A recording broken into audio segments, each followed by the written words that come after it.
Ojo con lo que se empieza a orquestar por parte del Centro Democrático de cara al 2026 es supremamente grave. Sí, es gravísimo porque el golpe que quiere dar el uribismo tiene que ser en este caso para ellos contundente y lo empiezan a realizar a la luz de todos sin necesidad de esconderse porque se religió solito, señores, Álvaro Hernán Prada como presidente y alargó su periodo en el Consejo Nacional Electoral, ese mismo que lo han utilizado como figurita para irse en contra del presidente Petro y buscar una y mil maneras para joderlo. Lo que vamos a ver a continuación es muy importante y debemos prestarle la atención suficiente. Además, un asesor en comunicaciones que ha trabajado para diferentes marcas de ámbito nacional, incluso la línea de metro, Alpina, marcas muy reconocidas en el país, destaca la labor del presidente Petro y esto es viral en Colombia. Lo que vamos a ver es interesante porque hablamos de Ramón Jimeno y miren lo que decía acerca del ejército de Colombia y cómo él mismo destruye ese mensaje victimizante del Centro Democrático y el uribismo cuando el presidente Petro ha sacado a todos esos militares corruptos. Recordemos lo que pasó últimamente con el hermano del que hace parte de Abelardo de la Espriella, el señor Peñarredondo, un oficial con nexos con el Clan del Golfo y socio, incluso fundador de la empresa abogado Lawyer Enterprise. Y bueno, esa marca, dense cuenta.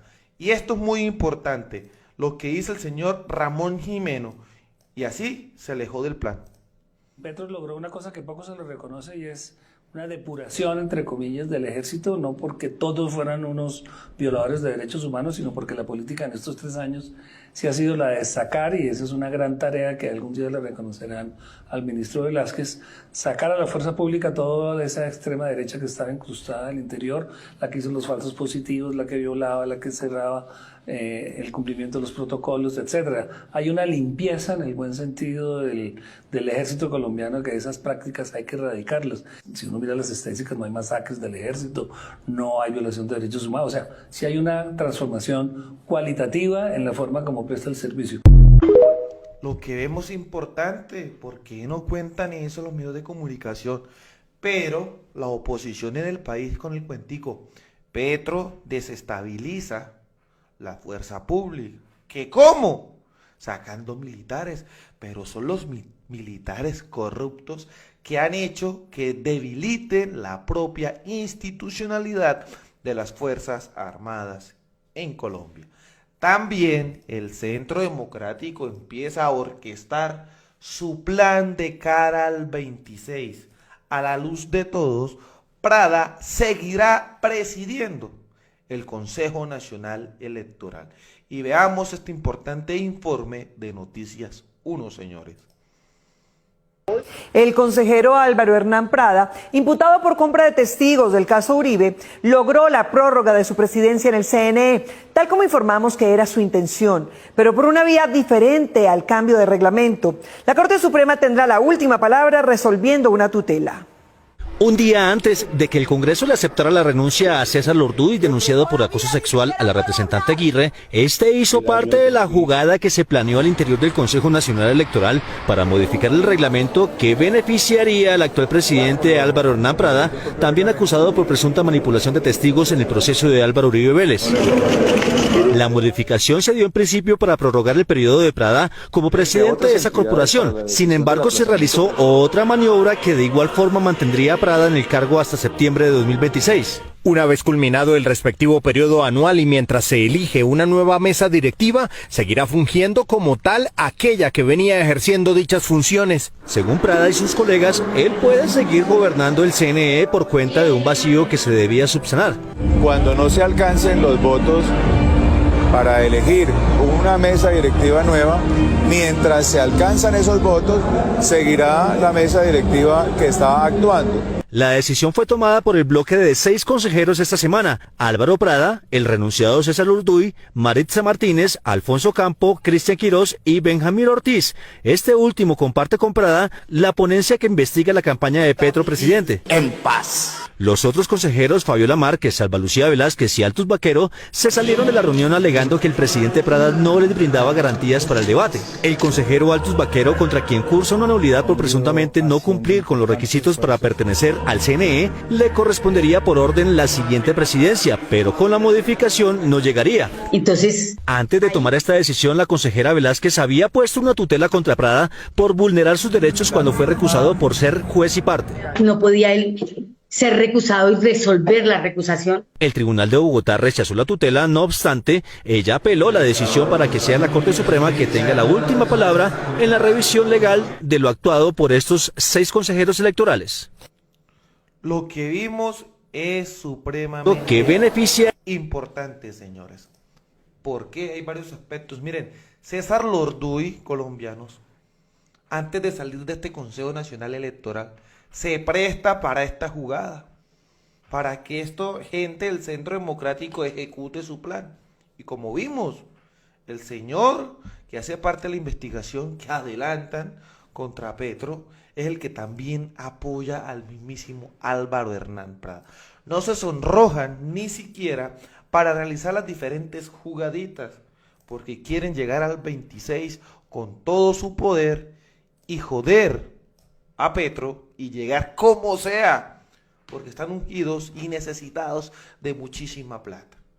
Lo que vamos a ver es muy interesante y ojalá que esto no se pueda seguir pasando y que la tutela se dé en buena medida, o sea, que Prada no siga en este Consejo Nacional Electoral presidiéndolo, porque como vimos es juez y parte de lo mismo. Y vamos también a ver un pequeño análisis que me parece interesante de Ariel Ávila sobre la difícil situación, en este caso, que se vive en Barranquilla. Gonzalo Guillén, el periodista, manifestó que Barranquilla era una especie de otro Catatumbo. Y no se equivocaba. Hoy por hoy, Barranquilla está entre las 50 ciudades más violentas del mundo. Su tasa de homicidio está muy por encima del promedio nacional, como lo veremos más adelante. Y en los 2 años que lleva esta nueva alcaldía de Alex Char o Alejandro Char, su política de seguridad ha sido un total fracaso. En todo caso, después de este video, seguramente el borrachito peleón de Yesurún sacará otro estudio diciendo que la Selección Colombia solo puede jugar en Barranquilla y en ninguna otra parte de Colombia. Y también el señor Fuad Char va a fingir que va a comprar cualquier otro jugador de fútbol para que juegue en el Junior y con eso tapar esos escándalos, pero no todos somos unos idiotas útiles. Hace 10 meses publiqué un estudio sobre la ciudad de Barranquilla.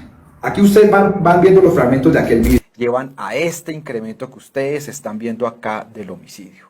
Y hoy yo diría que la ciudad más preocupante en materia de seguridad sí es Barranquilla y en general toda su área metropolitana. En su momento había una guerra entre el clan, los de los Daza Vega, que fueron totalmente exterminados, incluso uno de sus últimos miembros fue asesinado en España, los costeños rastrojos y los pepes, y las disidencias de los costeños. Para ese momento la tasa de homicidio era de 25.4 por cada 100.000 habitantes. Y se pensaba que con la caída de los Vega Daza, pues la ciudad se iba a calmar, pues toda vez que un solo criminal, un solo bandido iba a dominar. Pero no fue así. En la vida real entraron nuevos actores criminales, o surgieron o emergieron nuevos actores criminales.